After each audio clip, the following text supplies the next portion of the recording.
Hi everyone, this is David with Books of Child, and we're reading The 100 Simple Secrets of Successful People by David Niven Ph.D. Today we're reading chapter 55. Remember the difference between you and everybody else.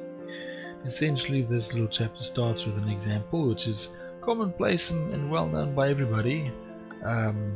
Maybe if you're quite young you won't know. Quite young, because it is shifting, but basically, you know, the news always gives us the negative.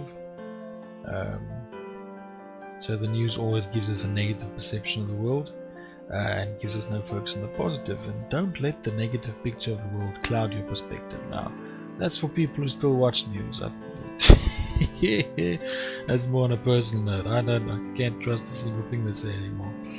But the example they gives of a professor, and he works with lasers. Very, very difficult job that took a lot of study.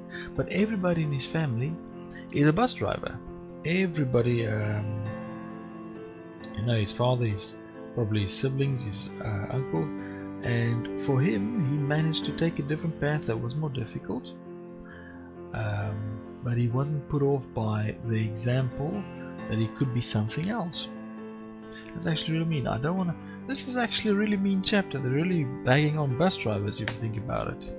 But yeah, so he's essentially saying too many people put science off. They think it's too difficult because they don't have enough examples around them, which is true.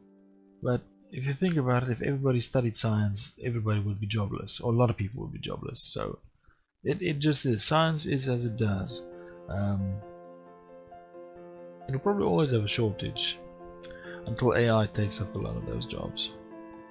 But it'll probably always be a bit of an in-demand field. But one thing that's interesting is this professor, he states that people helped him. Now this is something real tough. He had great people invested in him and helped him see what he could do. That is difficult. To get mentorship can make a big difference, but I almost want to say, unless you're quite mature for your age, if you're that young, it's really hard to, put that together by yourself. You really have to have well-meaning people around you that actually want to cultivate that.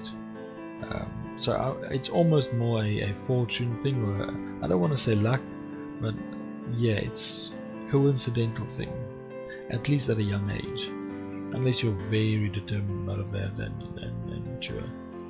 But the case study that gives by Arnett in 2000 that say people are 7 times more likely to be optimistic about their personal future than they are about the future of their generation. Which makes me think, does that mean people overall think they'll outperform the average of their generation?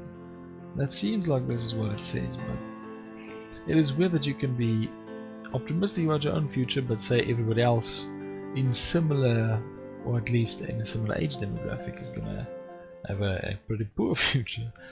Real interesting, or at least comparatively speaking. So yeah, that's what I glean off this is you can't let the negative picture around you. I'm sorry, this really bangs on me that they essentially they're equating the bus drivers with a negative picture, and it is kind of mean because they're all still employed, they're hardworking, they're at least following some path of provision and success and achievement in their own lives. So it's really mean what this book does, bagging on the bus drivers. It could have gotten somebody that really had unemployed people, or people that had no motivation whatsoever, or criminals. It's like, yeah, don't start with me. You won't tell me criminals are cool. Criminals ain't cool. You have every right to go bagging on that. But what bus drivers? What bus drivers do? That's just my little gripe there.